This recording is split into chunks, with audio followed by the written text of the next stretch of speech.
मालदा इथे देशातल्या पहिल्या वंदे भारत हावडा ते गुवाहाटी शयनयान रेल्वेगाडीला पंतप्रधानांनी केलं मार्गस्थ। 3250 कोटी रुपयांच्या विकासकामांची केली पायाभरणी।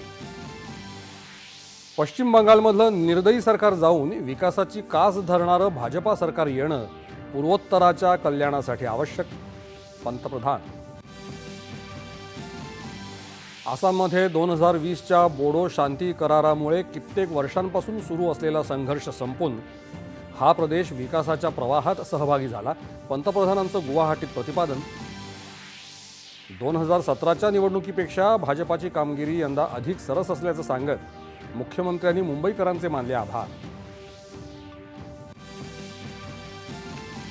शक्तिशाली युतीच्या तोडीस-तोड लढलो त्यामुळे पराभवाची मानसिकता नाही असं सांगत उद्धव ठाकरे यांनी कार्यकर्त्यांना मराठीसाठी लढण्याचा दिला मंत्र। राज ठाकरे यांनी मुंबईत कार्यकर्त्यांनी उत्तम झुंज दिल्याचं सांगत दोन्ही पक्षांच्या कार्यकर्त्यांचं केलं कौतुक। मराठी माणसाच्या हक्कासाठी लढण्याचं केलं आवाहन। बारामती इथल्या कार्यक्रमात पवार कुटुंब पुन्हा एकदा एकत्र, आगामी जिल्हा परिषद निवडणुका एकत्र लढणार असल्याची शशिकांत शिंदे यांची माहिती।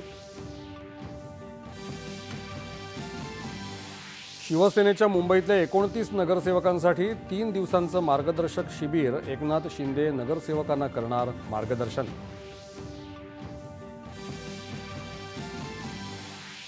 यवतमाळ जिल्ह्यातल्या बेंबळा नदी प्रकल्पासाठी 4775 कोटी रुपयांच्या निधीला राज्य मंत्रिमंडळाची मंजुरी। अटल सेतू पथकराच्या सवलतीला 1 वर्षाची मुदतवाढ। इंडिगो विमानसेवेच्या गोंधळ प्रकरणी डीजीसीएच्या अहवालात कठोर ताशेरे। इंडिगोला 22 कोटी 20 लाख रुपयांचा दंड, कारभार सुधारण्यासाठी बँक हमी देण्याचे निर्देश।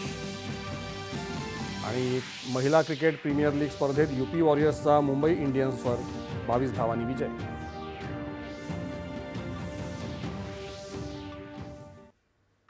नमस्कार, 9:30च्या या बातमीपत्रात मी आशुतोष